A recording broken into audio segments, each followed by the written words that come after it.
July 1st, 2023. My name is Adam. This is my 1600cc motor. I would like, let's see, I've got a 3031 picked carb on here.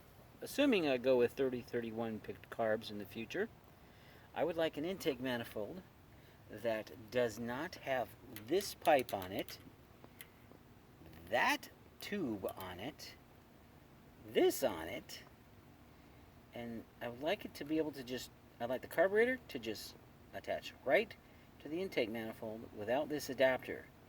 Do those intake manifolds exist? Also, are they a little higher? See how short this neck is? Do they have ones that go a little higher? Just a smidge. Is that possible? That's what I'm looking for. I want to get rid of this space in here, if possible. I definitely would like to get rid of this, and I would like to get rid of this and this. That's what I'm looking for in an intake manifold. Do those exist? Thanks.